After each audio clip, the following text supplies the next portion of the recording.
Well, I got about 5,000 miles on these Terra Grappler G3s. Time to rotate them.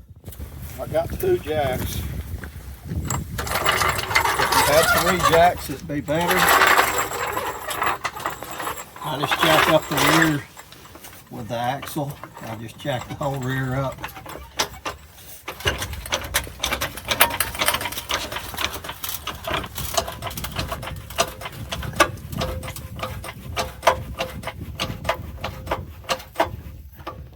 Then I just got 1 jack more for a total of 2. I just jack the front of it right on that flat part so that it don't, the spring don't work so much. So you don't have to jack it as far. If you had 3 jacks, it would be ideal because you could jack the other side up and have all of them off the ground at one time. This way I gotta rotate them, put one on, drop it, jack that other side up.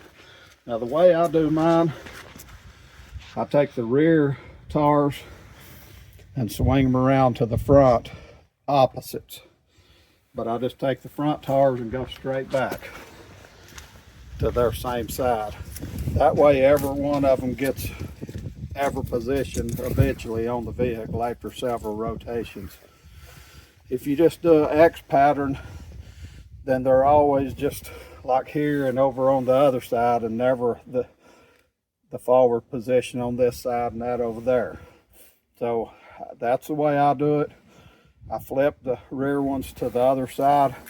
You could just as easily flip the front ones to the back side and pull the back ones straight up. It's just whichever way you want to do it. That's just the way I do it. A little bit low on pressure. I didn't turn the compressor on. It's got a large tank and there's a lot of air still. But it looks like I'm to the edge of what it means. I'll have to go turn it on.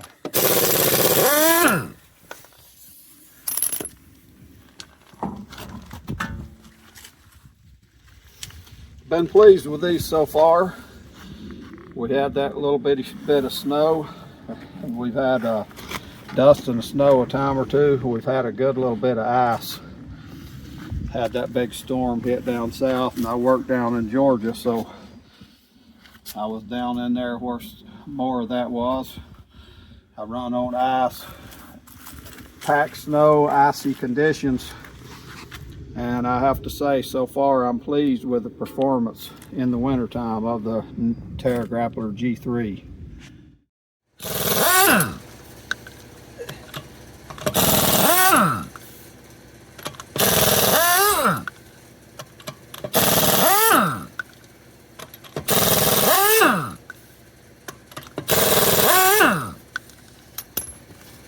Now, like I said, this one goes straight back.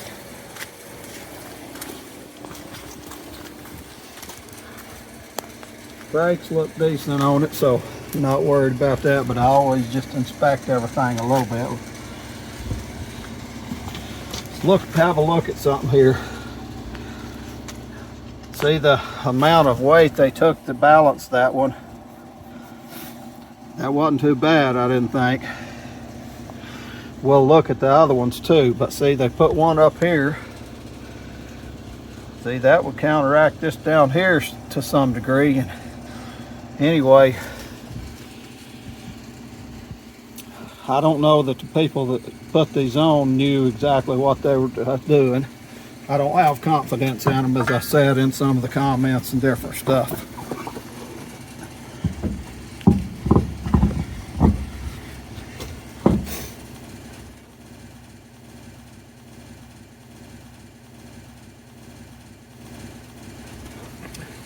And a lot of that lack of confidence was based on the fact that I wanted this sidewall out on all of them, and when I came to pick the truck up, 2 of the tars had that sidewall out and 2 had the other.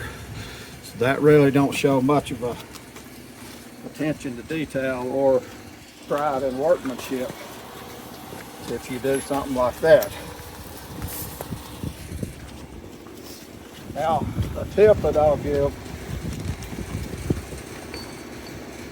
to anybody that's interested, I really make sure I hand start these things real good on there, because I have just stuck them on there and then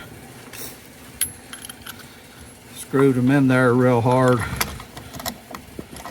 with that air wrench, and if it's not exactly on there, if it's cross threaded a little bit or anything wrong about the threads, it'll ruin your threads, and then you gotta go knock the stud out, get a new stud and all that. See, that one's not even started.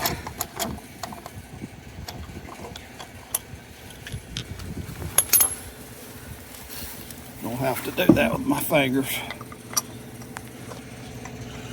But yeah, I always try to start them and make sure they're on there right and don't have a lot of resistance, and that they'll turn pretty easy with this thing, because I've cross-threaded 2 different ones on this truck, and I think I cross-threaded both of them at about the same time before I realized it. So I ended up having to change the one to get the tarp back on, and somehow the other one, I don't know how I would cross-thread 2 of them, but it wasn't long after. It's all kind of right in the same time frame. So that's why I meticulously make sure these things by hand will screw on there real good. That's just a tip for anybody that's interested. You do what you want to do. Hit your lug nuts.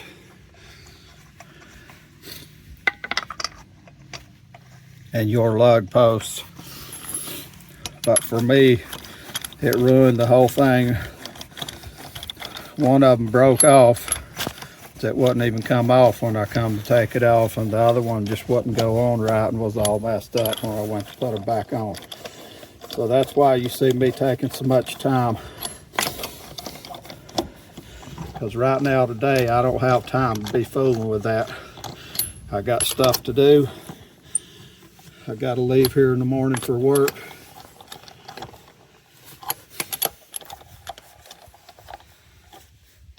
I don't have time to be going on a Sunday buying a stud. See, I hand tighten them.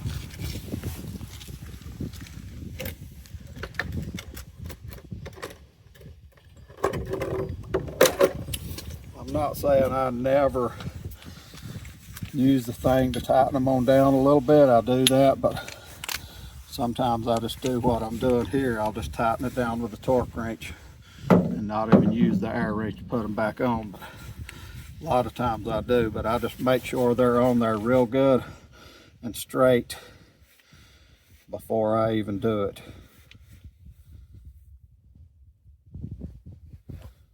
I do these to 100 pounds.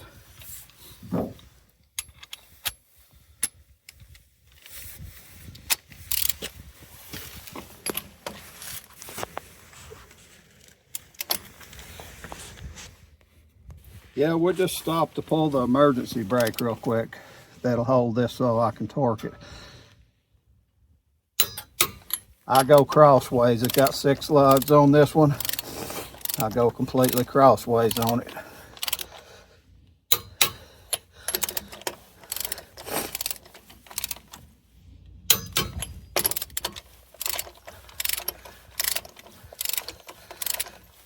Maybe I should have tightened them down a little bit closer before I did it, but this is just how I'm doing it.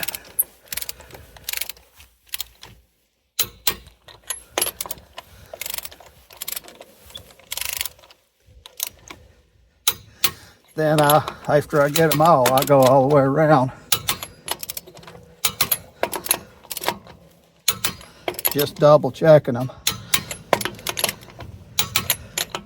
7 clicks, 6 lugs. That way I do the last one first, because in case they all tightened up and then it was a little loose at the end. So there you have it. That's for this one. The other ones are just a repeat of that same thing. I just wanted to show these and make some comments after 5,000 miles. They're wearing good, as you've seen. Can't even tell any wear at all on them this soon. They're going good in the snow. And so far, the amount of ice I've had them in, they've done good. Fairly quiet on the road, and they handle pretty good. This is a little dirty here where I had it laying there before I put it on here, but I'm just showing you the other sidewall style they have on these. Pretty much all Nittos, or at least the ones I know of, have two different sidewall types. I like this one right here. I just chose that one. This might look a little more aggressive. Thing I didn't like about it is if it's on this side, then these things are pointing forward. If it's on the other side, then them things are pointing backward. That's all right. It's like that on the BFGs. Their style is that they're not going to be the same either side, but this right here is the same no matter which side. And I told you I flipped these around. That looks exactly the same because it's a standard orientation like that. That'll look the same if it's here or if it's flipped to the other side, whereas this one here, it's going to look, that's going to point forward like I said if it's over here, and it's going to point backward if it's flipped to the other side. So I went with this sidewall for that reason, and I'm glad I did. I like the way it looks. So I was going to show the amount of lead it took to balance this one. You see that?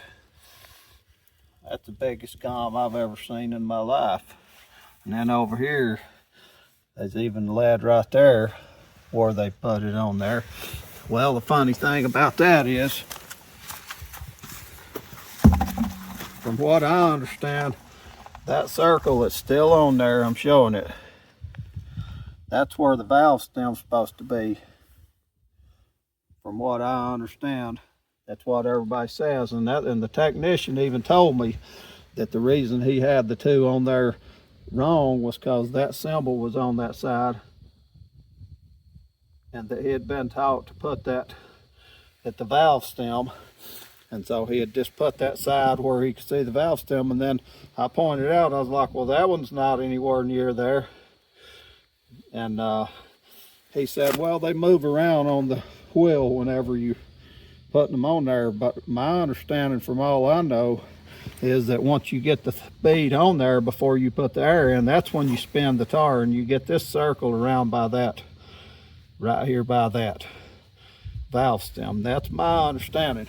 So it's funny to me that it took that much weight to balance these things, and then you definitely see it's not on. But for all I know, the technician's number one, and he tried it with that, and he spun this until that was the best he could get, for all I know. But I'm just showing you this. Here's the other one I've got off. Now you saw that one that I showed a while ago only had just a couple of things on it, but right here, this has got a bunch out here and a bunch down there. See if we can see where the valve stem marker is on it. No, it don't have one on it. I don't see one on that one, or if so, it was wore off. But anyway, I'm just pointing that out because people ask how they balance. 3 of these, I've just showed the 2. I still got one on the right front that I've not took off, but 3 of mine look like that right there from what I can tell, and the one balanced easy. So I wouldn't, in my mind, that's not balancing real easy, but okay, right there. That looks like where the valve stem should have been right there. And it's over here.